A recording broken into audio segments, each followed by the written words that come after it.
So now we're going to use this ChemCAD equation 107 to get the value for CP. Since, like I said in the last video, it's no longer constant since we're dealing with a very wide range of temperatures. So how we get this is this equation. It has coefficients A, B, C, D, and E, and it also depends on temperature.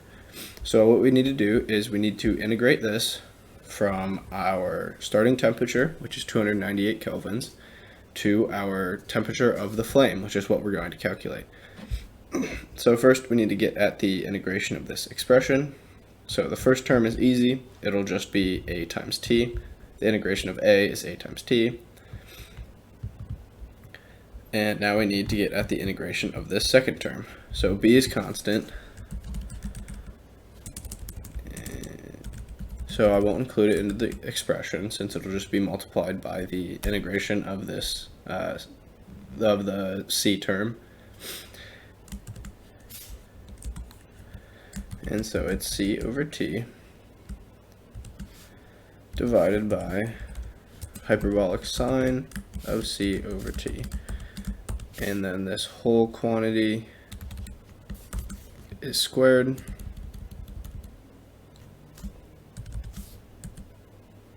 And we'll integrate with respect to T.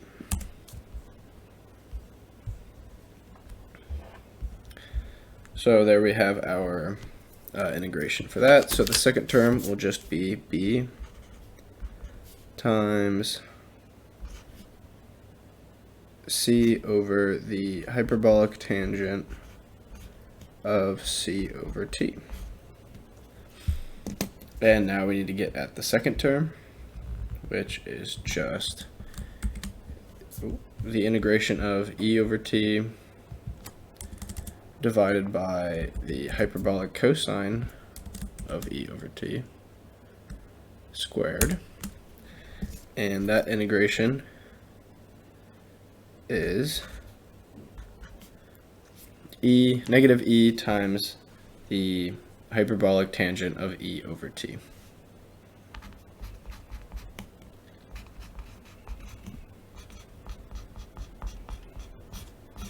So now I'll move to the whiteboard and put this expression together, and then we'll come back and put it in our code. So now that we have found the integrations for these two terms on Wolfram Alpha, we can put this expression together and then be able to code it into our Python code. So this becomes the integration of A, like I said, is A times T plus B times the second term, which is C over the hyperbolic tangent of C over T plus negative D times E hyperbolic tangent of E over T. And so then we'll evaluate this expression from our starting temperature, which is 298 Kelvin, to our final temperature, which will be the temperature of the flame. So now that we have the model to get at the change in enthalpy at different temperatures, we can go ahead and code this into our code. So I'm going to define a function, and I'll call it integrate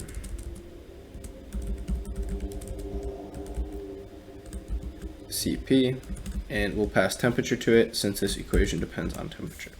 So now you see we have these coefficients A through E in the equation. We need to get at those.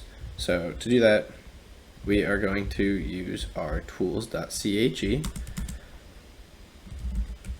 So I will create a properties object, and it'll have the properties for all of our compounds that we're using in this flame.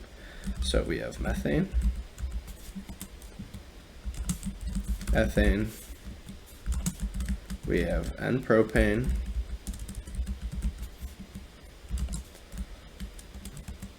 we have nitrogen, or we have oxygen, then nitrogen, and carbon dioxide, and water.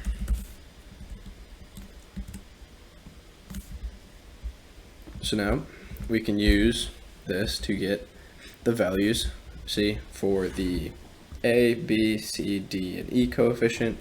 It can also be used to get the standard heat of formation for all of these. This is for methane, this is for ethane, propane, and so on. And we'll use this and the coefficients in our equation to get at the change in enthalpy. So I'm just going to go ahead and delete this block. And now for this, we just need to return our expression over here. So we have A times T plus B times C over the hyperbolic tangent of C over T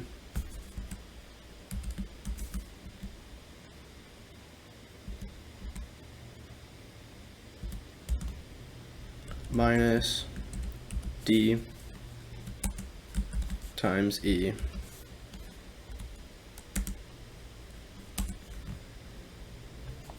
times the hyperbolic tangent of E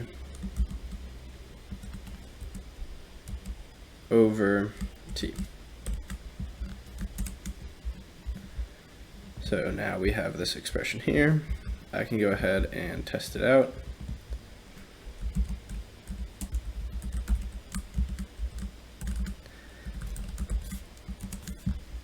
And this gives the enthalpy for all of these compounds at the temperature of 298, whatever temperature that I pass to it.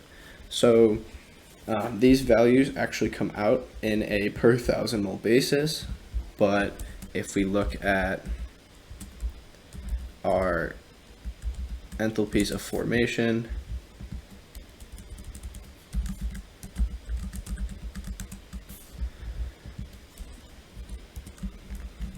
they are in a per mole basis.